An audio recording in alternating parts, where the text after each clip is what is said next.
What's up, guys, and welcome to Faith Family Homestead. Today we are going to be planting all of my onions. I've gotten my onions from Dixondale Farms since I've been here, so it's been about 3 years. And I am at the bed where I'm going to plant them. We've already poked all of the holes. I plant my onions using the square foot gardening method, and so using the square foot gardening method, you can plant 9 onions per square foot. So that is what you see right here. We've poked all of the holes already. This bed is 4 by 8. And so I don't know how much that is, but we poked all of the holes inside of the bed. I live in coastal South Carolina, zone 8B, and so that means I need a short day variety of onion. Let me sit you down. So I need a short day variety onions, and so basically I bought a bundle of white Bermuda. This is that onion. I bought a red Creole. I bought a 1015 Texas Super Sweet. Then I got 2 of those, 2 bundles of the 1015 Texas Super Sweet. I got 2 of the yellow granix. This is probably my favorite onion to grow. Then I got an Texas Early White, which is this one, and a Texas Legend.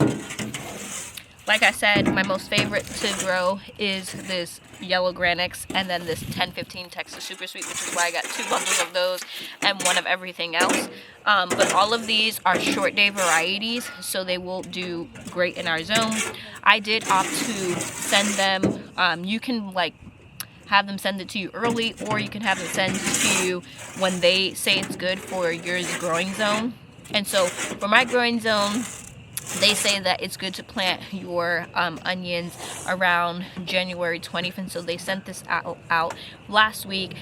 We had the snowstorm and everything, so I wasn't able to plant it out. If you get your onions and you're not able to plant them out, they say that they can last like 2 weeks. So yesterday, all I did was put some water in this tray because I knew I was going to be planting them today, just to get the roots a little moist. And now that I prepared the bed, the only thing I've done in this bed used to be 3 by 6, and I made it 4 by 8 last year. The only thing I've done is add topsoil on top of this bed and spread it out. I didn't add any amendments or anything yet. I'm going to plant my onions, and then I am going to amend with just blood meal. And so I just wanted to give you that backstory before we get planting. So I just did the calculations. This bed is 4 by 8, like I said, so that is 32 square feet, and I did 9 holes per square feet. That's going to give me 288 onions. So I'm going to plant this whole bed with 288 onions, but I have more than 288 onions here. I have each bundle, they say, is between 50 to 75. 50 is a minimum. So I have 1, 2, 3. I have a minimum of 400 bundles or 400 onion plants that I need to plant. So I'm going to plant 1 bed full of onions, this 4 by 8, and then the other onions, my hope is to be able to interplant them with my in my tomato bed that I want to have to grow tomatoes in. So this bed right here was my cherry tomato last year. We have cover crops growing in it, but you can see my girls, this was a 3 by 15 bed. This was my last bed that I had to make 4 by 16, and we are adding topsoil around all of the beds. And so my hope is to add some of they've only gotten these 2 beds and this bed. It was my pepper bed, and then the last 2 beds are also tomato beds. But my hope would be that I can plant some onions to deter pests in some of those beds that are my tomato beds and stuff like that. Okay, so I got this whole 4 by 8 bed planted with onions. I still have my white onions. So this is a white Bermuda, and then this is a Texas Early White that I need to plant out. And for those, I think I'm gonna wait just into the morning where I can sit down and think where I want to plant the rest of those onions, because I do have a garden plan that is still in the works of changing. I'm gonna walk around and show you guys just the idea of what I've been working on and things that I've been changing. So I guess the most drastic change that you guys will see is this pathway. This used to be a cross bed, but with me changing the direction of my arches and everything, I decided that I want this pathway to be clear. I didn't realize it until my friend came over and we were talking about it. I always just feel trapped when I get into this area, and then I would have to go around that bed where you can see where it was, and I didn't like that. And so we were talking about it, and instead it was just an easy fix to just change this cross bed. So what I'm gonna do here is actually dig out all of the soil, that existing soils that's here. My girls have already switched the beds. This bed was a 4x8 bed, and that was a 4x8 bed. What we did was just make it to a 4x16 bed on both sides, and then we made that bed, so these two right here and the two over here were the cross beds. We just took them and placed them there, so we have more metal raised beds, so it's cohesive. And then starting here, we have longer 4x16 wood beds, if that makes sense. I already showed you guys at the beginning of the video how we just changed this bed today. This bed stayed a 3x15 bed all last year because there was at the end of this bed, there was a metal raised bed, and I've now moved all my metal raised beds here, and so I couldn't make this bed longer. Because if you look, this bed is going out all the way almost to the fence, and before there was a metal raised bed right in this area, and so it couldn't go out. But now, with the metal raised beds being gone, we was able to turn this bed into a 4x16 bed. What I do think I can do now is, because this is a 40-foot in-ground bed, I could make this longer if I wanted to and continue it down. Since there's already going to be soil here, I can just continue and stop it right there and still just have a long middle in-ground bed, which is probably what I would do, because I have a fruit tree there, a fruit tree here, a fruit tree here, these are apple trees, and one right here that I'm going to have to dig up and move them. I'm not exactly sure where I'm going to move my fruit trees, which is why I haven't moved them just yet, but I'm using topsoil because all of these beds need to be filled, because these new metal beds are 12 inches high, and then the metal raised bed, or the metal raised beds are 12 inches high, and then the wood beds are at least 6 inches high, and I don't have enough soil.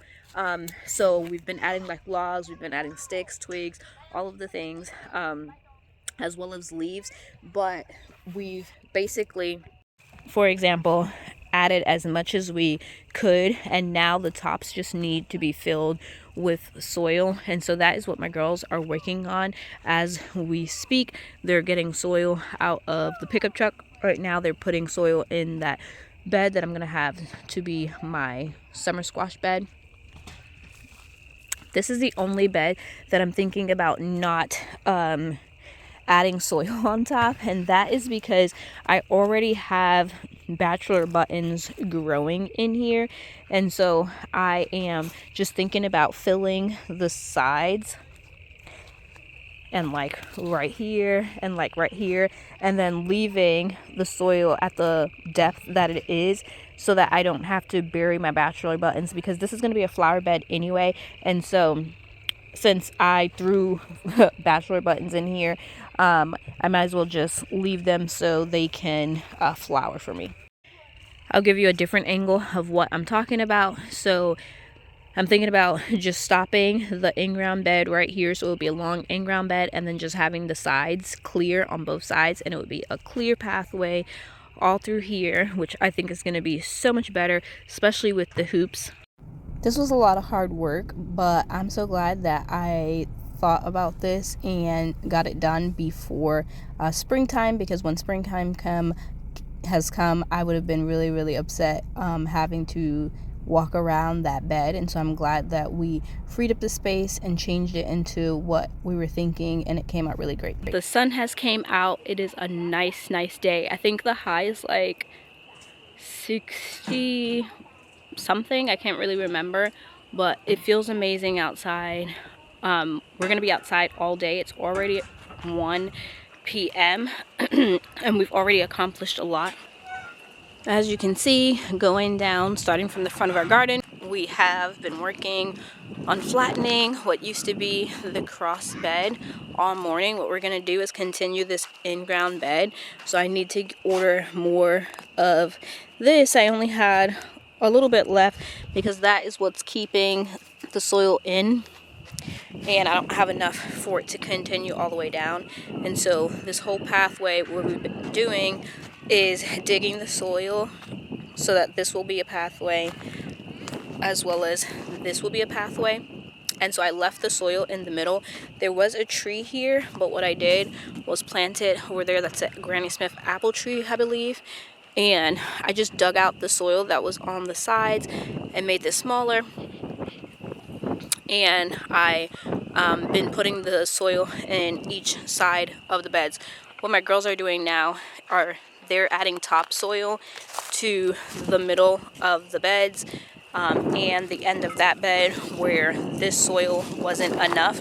I'm still gonna have to, not really sure what I'm going to do here, because this soil is much higher than this soil. This soil is probably like 1 or 2 inches high, however high this is, and this soil was in a raised bed, so it's probably more about 4 inches. And when it rains and stuff, it's just gonna wash away. So I am gonna have to flatten this, but this is what we've been working on, and it looks really, really great. I do have 1 foot landscape fabric because I'm gonna have to fill in these areas with landscape fabric now, but I just think this is gonna be so great having this full walking path right here. The last thing I have to do here, well, not the last thing, but one of the things I have to do here is I still have 2 apple trees here, and I have to figure out where I want them. I could put them in the next 2 metal beds and then just have back-to-back apple trees, but I haven't decided if that's what I want to do yet. Another thing I can do is keep them in the same bed, but then put them at the end. So I could put 1 apple tree right along, like right there, because these are raspberries, and have an apple tree there.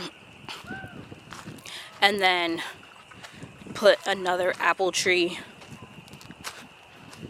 at this end right here, so that I have 4 apples trees in a row, and when they get bigger they will add some shade in here, and that's why I planted those apples in here. Not only will it add shade in here, but also because this is a full sun garden, especially in the summer, and it gets really, really hot. But we didn't have, when I planted them, we didn't have any more space inside of the orchard, and so that was another reason why I planted the apples in here. But now that they're in here, I do like having them in here, and like having the possibility for shade in the future inside of this garden. So I think I like that idea. Now that I'm thinking about it and talking about it with you guys, I think I will leave all of the apple trees in the 2 beds. So plant 2 apple trees per bed and just leave them in a line like that. I think I like that.